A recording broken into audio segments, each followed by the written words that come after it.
Henrietta, our daughter-in-law, loudly said that elderly folks like us, being of a different class, shouldn't come to the housewarming party. We were shocked by her audacity and couldn't find words to respond. I had kept silent for our eldest son Warren's sake. But Henrietta's disrespectful attitude reached my limit. My husband Reagan and I exchanged glances, nodded in agreement, and told Henrietta that we understood. Satisfied, she smiled and went back to Warren. I am Bridget, 73 years old, and Warren is our son with Reagan. Warren was always quiet but started to assert himself in college. He introduced us to the woman he was seriously dating, and we happily consented to their marriage. Around 3 years into their marriage, during Christmas, Warren and his wife were coming home for the first time. I was excited to spend time with Henrietta. When they arrived, Henrietta initially seemed shy but gradually relaxed. As it got dark, I stood up to prepare dinner, and Henrietta offered to help in the kitchen. While we were in the kitchen, an unfamiliar voice, lower and harsher than usual, said, "It's cold. This house is too cold." I turned towards Henrietta in disbelief, and she was rubbing her hands together with discontent. In an unhappy tone, she expressed her dislike for old houses and complained about Warren insisting they come. Stunned, I was speechless as Henrietta vented her bad mood at me. She even made a disparaging comment, suggesting my appearance was all an act to get married. "I'm tired of waiting. Hurry up and get ready." "I'm hungry," said Henrietta, seemingly annoyed by my stunned silence. She gestured towards the stove and spoke dismissively. I hurried to obey, probably more shaken than I realized. Once I started moving, Henrietta did nothing but dictate, not lifting a finger to help. She complained about everything, criticized my methods, yet did nothing herself. By the time the preparations were done, and it was just a matter of serving the food, Henrietta suddenly became active, charming Reagan and Warren, and blushing at their praise. It was then I finally understood this was Henrietta's true nature. 10 years later, Warren and his wife were returning for a visit. Henrietta had shown her true colors many times, but only in my presence. She never behaved that way in front of Reagan or Warren. I had kept silent, thinking it might be a misunderstanding, but the same things happened every time they visited, confirming my suspicions. Hearing they were coming back, I felt a bit downhearted. While planning to avoid being alone with Henrietta as much as possible, the doorbell rang. Sighing, I opened the door to find Warren standing alone. Surprised not to see Henrietta, I involuntarily looked around for her. Warren, noticing my reaction, spoke with a hint of apology. "Sorry, Mom. Henrietta had some urgent work and will join us later.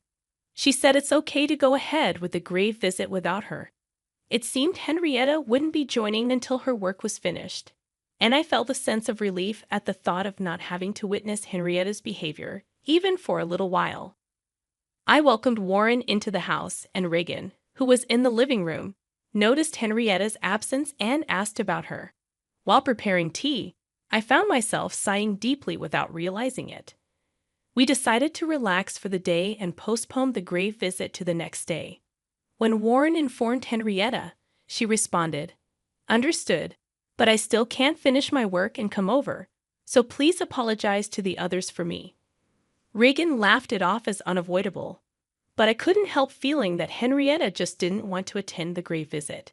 However, I couldn't voice such thoughts, so I just said not to worry about it, and we spent the day uneventfully. The next day, after finishing visiting the grave and relaxing at home, Henrietta called, saying, "Finally finished with work, so I'll be heading over tonight." The timing of her call right after the grave visit seemed a bit off to Reagan and Warren too, hastening my suspicion. That evening, just as we were about to have dinner, Henrietta arrived. She appeared a bit sweaty and out of breath, as if she had rushed. I frowned involuntarily, but Reagan and Warren were so pleased to see her that I decided not to say anything. Henrietta, having been freed from work, was told to take a shower first while dinner was being prepared.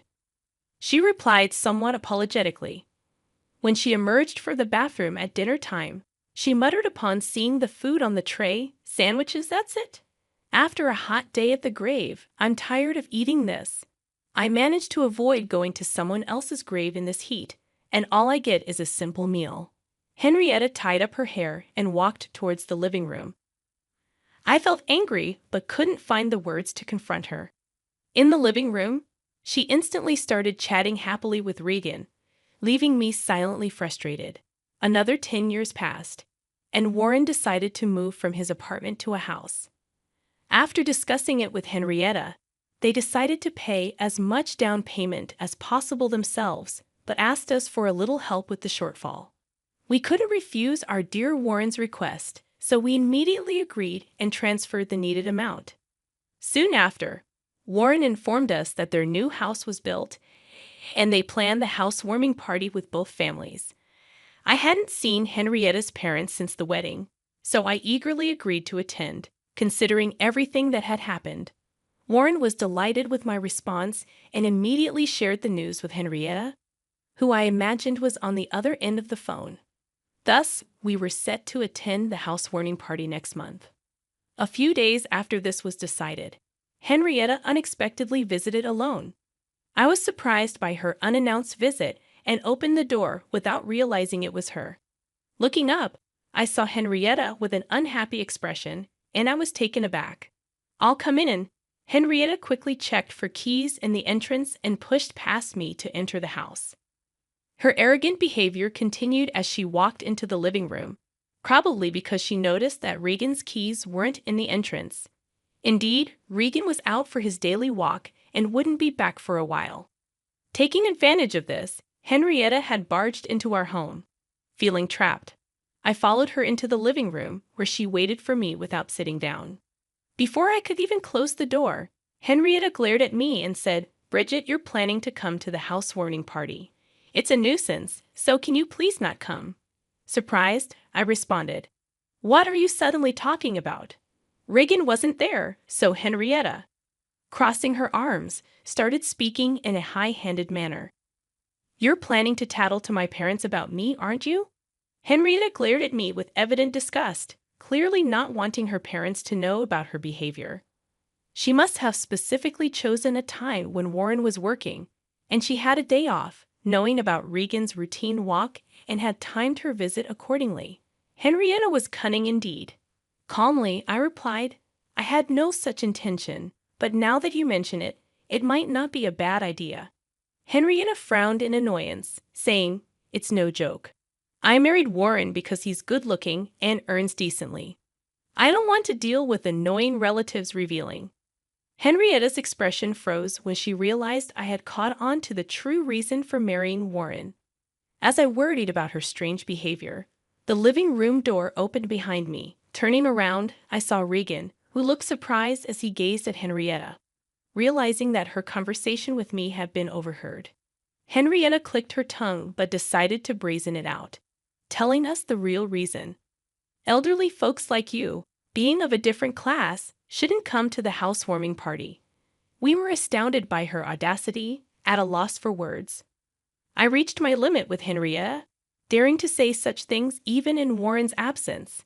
I had kept silent for Warren's sake until now, but I could no longer overlook such behavior. My husband Regan seemed to share my sentiment. At her utterly disrespectful attitude, we exchanged glances, nodded in agreement, and said to Henrietta, "Understood." Satisfied, she smiled and went back to Warren. Left behind, we felt suddenly very tired and sat down on the sofa. On the day of the housewarming party, we didn't go to Warren and his wife's home. We hadn't told Warren anything about the incident with Henrietta. Naturally, he must have thought we were coming. By now, Warren and his wife might be panicking. Sipping coffee with Regan at a cafe, I pondered this. Then Regan's mobile phone rang. He got up, answered the call, and stepped out of the cafe. I quickly paid the bill and followed him out, getting into the car. Regan switched the phone to speaker mode so I could hear Warren's voice too. "Dad, something strange is happening. All my relatives have suddenly got other plans, and you and Mom haven't arrived yet. Even Henrietta's relatives are canceling one after another. What's going on?"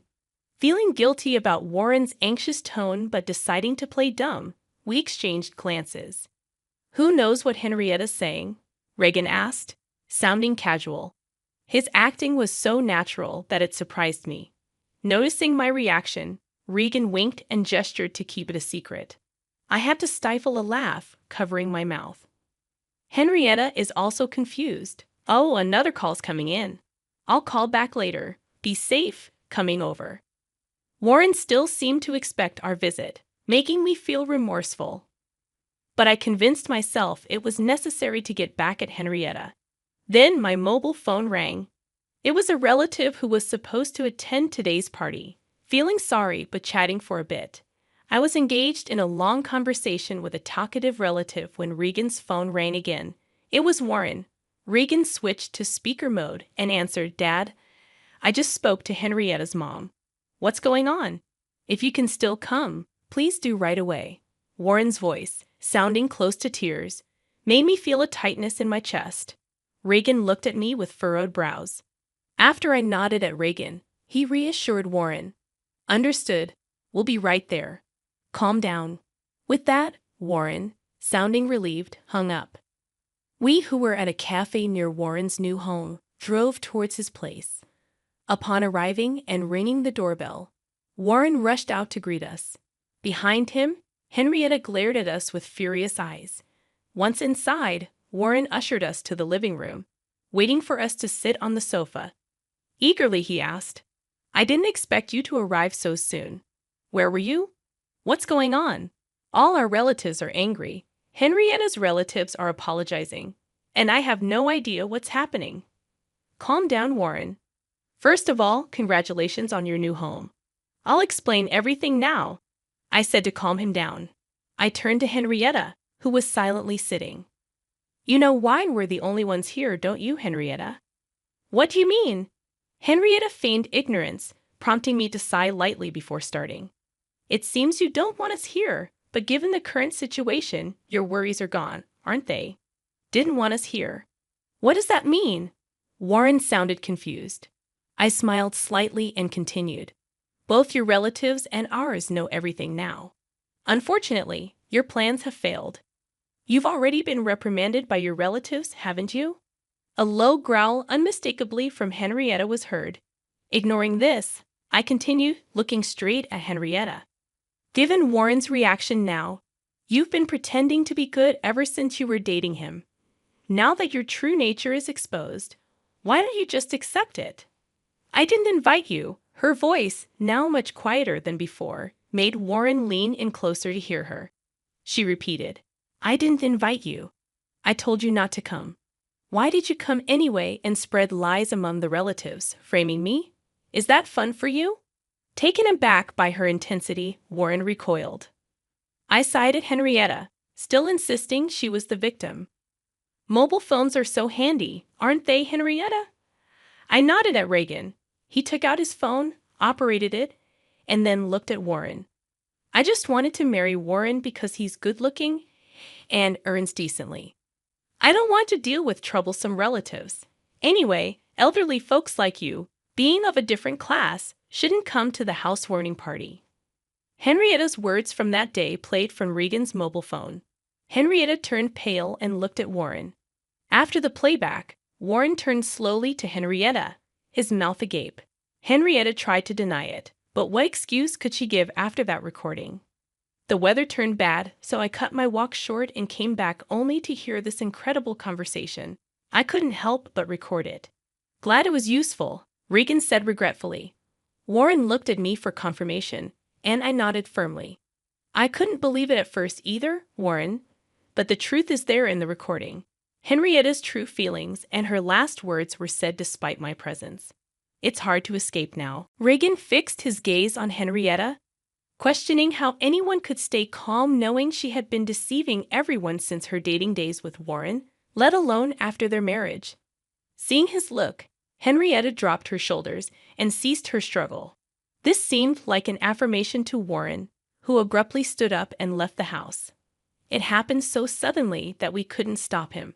And although Regan hurried after him, he soon returned.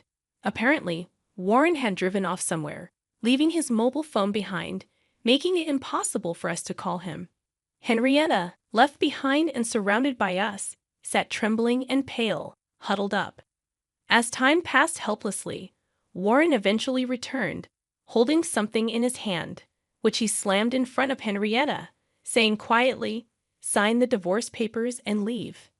Henrietta looked up at Warren, her mouth agape, but Warren repeated himself, took a pen from the holder on the table, and began to fill in his part. After finishing, he forced the pen into Henrietta's hand and tapped on the divorce papers. "Come on, sign, and leave." Overwhelmed, Henrietta, though frightened, filled in her part. She looked at Warren when finished, but he, without making eye contact, was checking for any missing details. Finding no errors, he forcefully made Henrietta stand up and dragged her to the front door. He then pushed Henrietta out of the house, ignoring her attempts to cling to him and throwing her bag outside. "It's late, so I'll submit this tomorrow. Don't ever come back to this property," he said, slamming the door shut and locking it. Henrietta's pleading voice could be heard from outside, but Warren ignored it and turned to apologize to us. "I'm sorry for the trouble. I had no idea she was like that." We could say nothing to his deep apology, just embracing him. Before long, Henrietta's voice faded away. We decided to stay at Warren's new home that night. The next morning, Warren submitted the divorce paper first thing, and his divorce from Henrietta was finalized. Concerned about his heartache, we chose to stay another night. And that evening, with a somewhat calmer Warren, we discussed everything that had happened.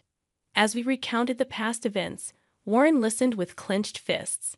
Regan, who was also unaware of these details, placed his hand on my shoulder as I spoke.